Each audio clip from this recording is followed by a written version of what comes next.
Silence isn't safety, and safety isn't necessarily silent. In fact, it rarely is. When you truly feel safe, you feel like, celebrating it, sharing it with people, telling others about it. Oh, that's going to be interesting if my camera keeps trying to get dark on us. Hi, my name is Steve Kidd. I am a third generation minister, international best-selling author of 39 books and counting.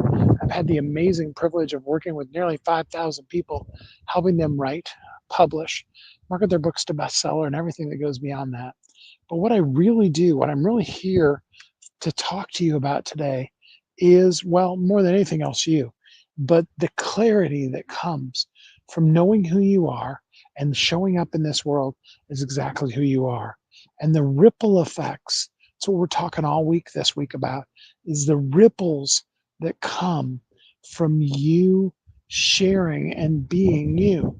I do not know why this keeps wanting to try to darken out on me. If I disappear for a moment here, I apologize. I will come back, but hopefully it'll just start cooperating. So, how are you doing today? How is this beautiful Friday?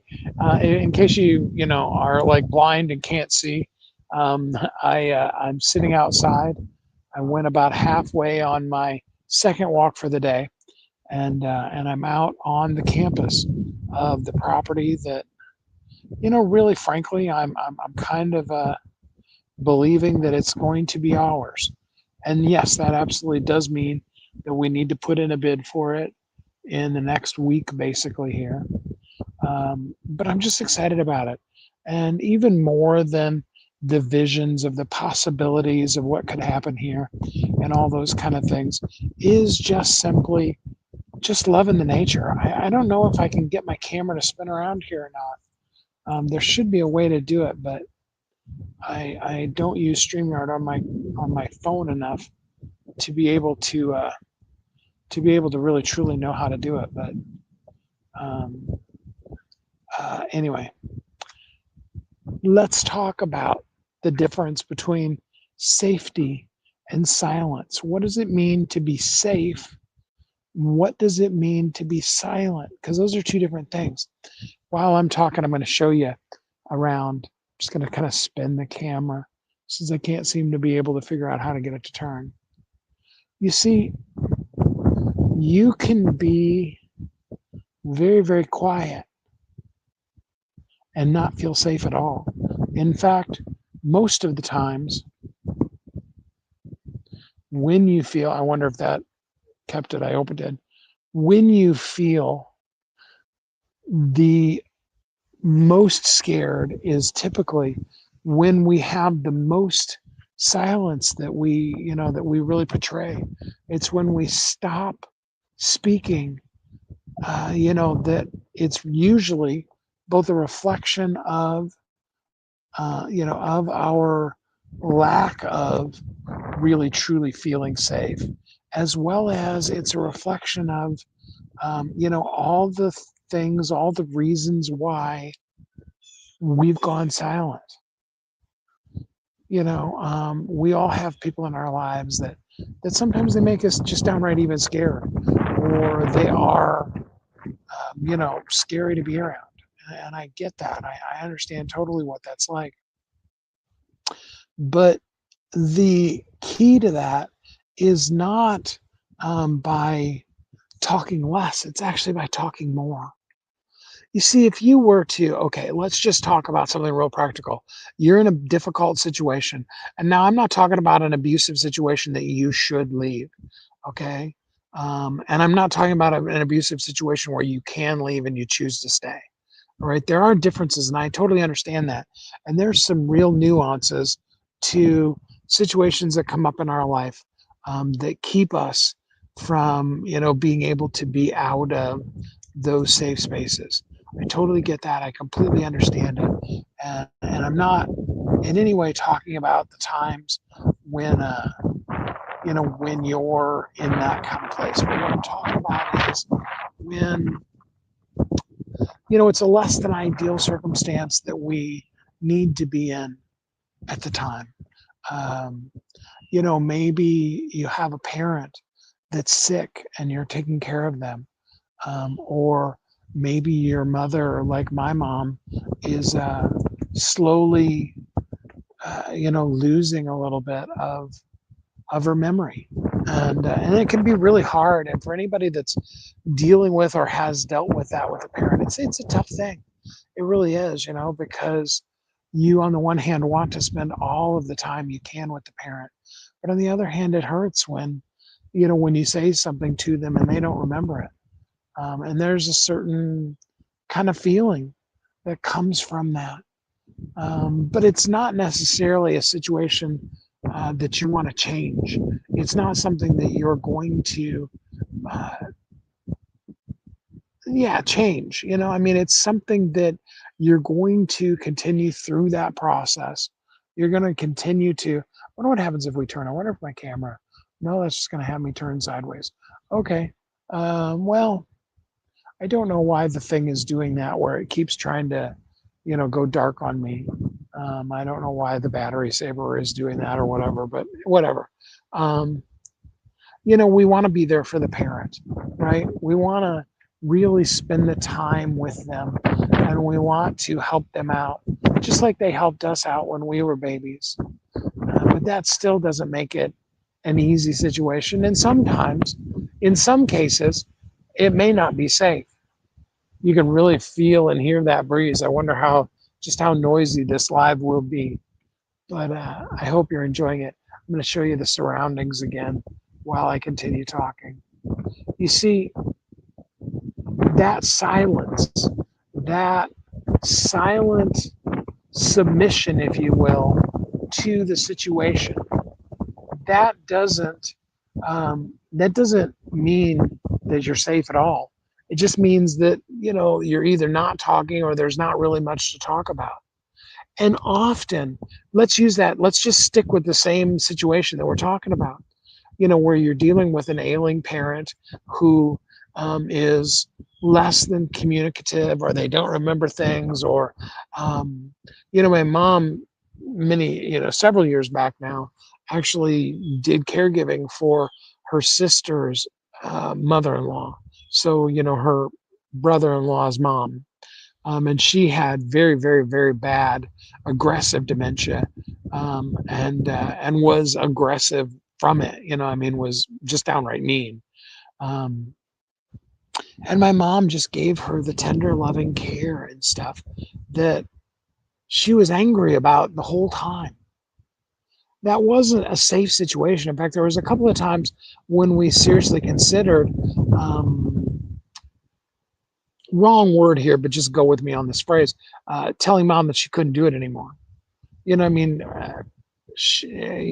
wasn't that kind of a deal, and I don't have that demanding, authoritative relationship with my mother, nor would I intend to. But I do, I worried for her a lot some of those times because the lady she was watching was very mean to her, and sometimes physically harmed her. She had scratches and she punched her a few times and stuff. That isn't a safe situation. And she did what many people, especially people in my mom's generation, for those of you that don't know, my mom's 87, people from that generation really had a type of suffer in silence kind of mentality, oh, I'm fine. Oh, it's good. It wasn't even, I know we talked yesterday about the going through the checkout line and, person says, how are you? And you say, I'm fine. It wasn't even that. It was a cultural situation that you see in most people that age that, they really didn't complain about things. And when they were suffering, they just pretty well kept it to themselves. But that silence didn't mean they were safe. It just mean they weren't saying the words. In that situation, and my mom, she was basically has always only ever just been, a couple computer games and some email and maybe some, watching some Facebooks and stuff. Hasn't really been a major phone or internet user ever. But it would have been a perfect opportunity to have been part of a caretakers group that's dealing specifically with people with abusive, aggressive type of, dementia and Alzheimer's. And not only could she have found the support, but in sharing her stories, those stories would be exactly the thing that would empower somebody else. There's a human nature thing when it comes to situations, and it doesn't matter whether it's a medical diagnosis or we're going through abusive situation or it's just a bad day. We often have the tendency to retreat and to take on the mental attitude that I'm the only person who's ever been through this. Nobody can understand it because this is, this is something that only I'm dealing with. We see it often in chemo rooms, where there will be multiples of people there, and yet every single person in that room, and I know this from experience because I actually have talked to them when my mother-in-law was in chemo. Every single one of them feels like they're completely alone and that nobody else could ever understand what they're going through because nobody's really gone through what they're going through. Even though they're literally sitting, the space of a chair and a table and a IV pole next to somebody that has same or similar kind of a situation. It's just the way that we are as people, unfortunately. And it's one of those kind of things. But when we begin to share, then other people can be like, oh my gosh, yeah, I'm not the only one going through this. And maybe there is somebody out there that really understands. When you share the stuff that you're going through, many, many years ago, between my first marriage and my second marriage, I was a single parent of 5 kids. I wish I knew then what I know now. That's a really strong breeze today. It's really beautiful out here. It's like about 90 degrees, but the wind is blowing and it's just, other than being a little loud on our microphone here, it's just beautiful out here. But when I was a single parent, I wish I would have understood how to be both a leader and a follower in especially the single dads community. It was there were more of them than I knew, but it was a fairly odd thing. Whenever I would tell somebody that, my wife left me and our 5 kids, or that I was raising 5 kids by myself, they'd be like, well, where's their mom? How could she do that? And I'm like I know, like I can give you excuses for her. And yet, I did run into, and it was interesting to share some of the stories with single dads because it's such a different kind of a situation. And I could have had a real ministry and a real business. In fact, had I understood that and had the wisdom to do it, I probably could have had a really huge business dealing specifically with single dads and the issues that are a little different with single dads, especially when you start talking about being a single dad and having some of your children be girls and they start going through some of those teen years and some of the very specifically female kind of situations that happen for girls that it's not real comfortable for them to talk to their dads about. Let's just be frank. And I tried as best as I could to bring wonderful, godly young women into their life to be mentors. Psychologically, Dr. Joy taught me this. When a child gets to somewhere between 15 and 16, they tend to, and it can start as early as 12 or 13, but it's really typically about 15 or 16. They tend to begin to pull away from their parents. And again, that's another one of these silences. All the words, the constant barrage of why is the sky blue? Why are trees tall? Why are leaves green? Why does the grass grow? Why don't you have to, mow the trees, but you have to mow the grass? Those kind of questions that the little ones ask. And then they begin to grow, and it starts from that, situation where they're like, hey, can you drop me off at the corner here and let me walk the rest of the way to school? Or, hey, don't hug me before we leave. That's embarrassing. And often even more so, when you're talking about being the single parent of a preteen girl, and they begin those kind of things, and the silence begins to creep in more and more, and the questions and the communication happens less. Now, I can tell you from failure, and I'm just being really honest with you here. I can tell you from failure that really the secret is more conversation, sitting down and communicating with them, having purposeful times. And you got to do it in such a way where they can feel like they're part of it. Create a space for them to be able to dialogue with you, and a safe space for them to really truly be in there. And that's really, really important. It really, truly is. Um, but and see, it's those kind of things that I could have done, but I didn't have the wisdom to understand what I was doing or how much other people needed it. And so the business didn't go that direction. In fact, that's where I made the leap into the pre-days, the bulletin board days of what would become the internet. And I don't regret that. I mean, I love being a digital marketer, and I love having been in marketing space and staying in that lane. But the silence that grew there, it's still there today. And many of you may be in the same space with your now grown children where you have this dream somewhere in the back of your head of, that the whole family all comes over, for Sunday dinner, Sunday lunch, and everybody gets together, or Taco Tuesday or something like that. And we all know families who are like that, but they're fairly rare, really. And you know, some of us don't have that. And I can tell you that whether then or now, it's about more talk, not less. Silence does not equal the safety. And they may be being silent, but they don't feel safe. And you maybe be silent, but you don't feel safe. The same's true when it comes to everything else that you do in life. Your business, who you are, what you do, the clarity that you bring out consistently to connect to other people. It only comes from when you do talk. The silence is only robbing you, and everyone else, by the way, of all that could be, all of the possibilities and all the potential of what is maybe even supposed to be because of the silence. Oh, did you want to see the environment again? Absolutely. I can spin the camera again for you. I'll let you see just this gorgeously beautiful campus and all the things. We need to talk more. We do need to claim and state the things that we believe and stick to them, and talk to other people who believe things that are completely contrary to what you believe.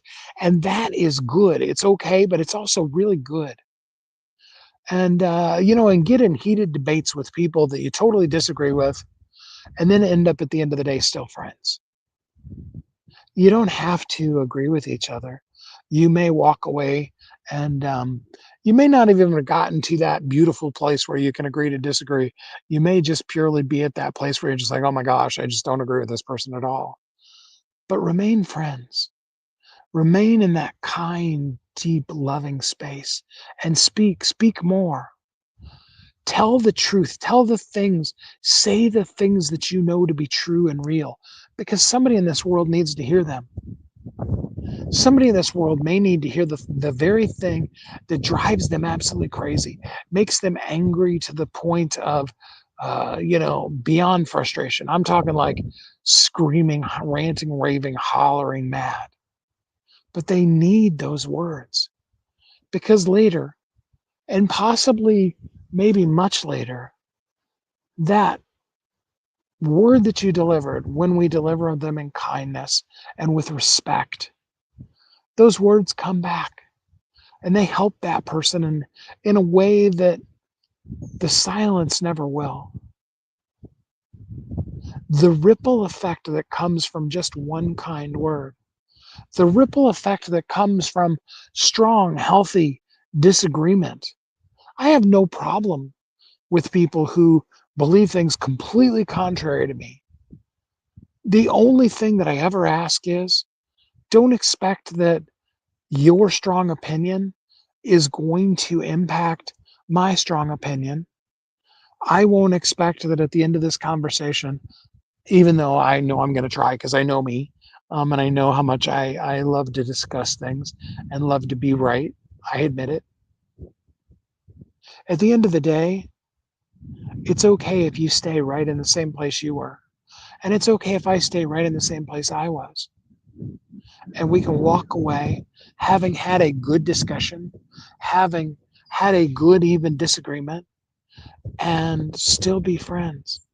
That true diversity, where we bring in multiple different things, where we don't force in things, but we just allow natural progression.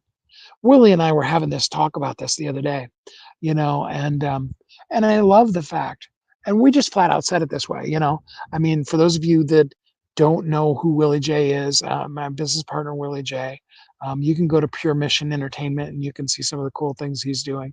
And I've shared and will continue to share his single that's getting ready to drop here this month called Couldn't Imagine. And Willie J happens to be a, and I love this phrase. Thank you, TJ, for having introduced this phrase to me. He's what we would call a melanin enhanced person versus me. I mean, I can stay out in the sun like this, and I've got a little bit more of a tan this year than I did, say, 2 summers ago, especially when I did no walking. But I mean, you're never going to be like, oh, I mean, he tanned up so much that we wonder. It's just not going to happen. All right. And we love that intentional inclusivity that's based in people becoming friends. We don't become friends because of the color of somebody's skin or what church they go to or, what particular philosophical bent they have. We become friends when we talk and communicate and share our stuff. And yeah, the closest of our friends, Willie and I have so much. I mean, we have similar backgrounds. Both of our parents, both of our fathers were ministers. And there's a lot of samenesses, a lot of true equality in what we did but those came out of conversations, out of talking to me, going, oh man, you too? Yeah, me too. That's what we come in conversation. Are there times when we disagree? Sure.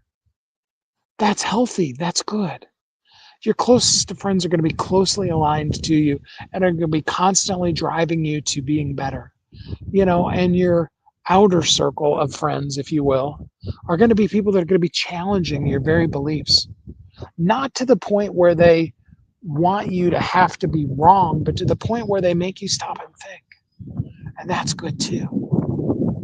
Yes, you need that inner circle of the 5 people that you're the most like because you spend the most time with them. And then you need the outer circle of another probably 5 to 20 people that are very diverse, literally race, creed, color, gender, all of those kind of things, because that creates really great communications. What am I talking about here? Does it feel like I'm ranting? Because I'm really not. I really do have a very strong thought in mind today, and that's this. Silence doesn't create any kind of safety. Speaking is what does that. More talk, more discussion, more words are what's going to make people feel truly safe, happy, safe, warm, and loved, like I always say. And we all need that. So I'm encouraging you today, say the thing.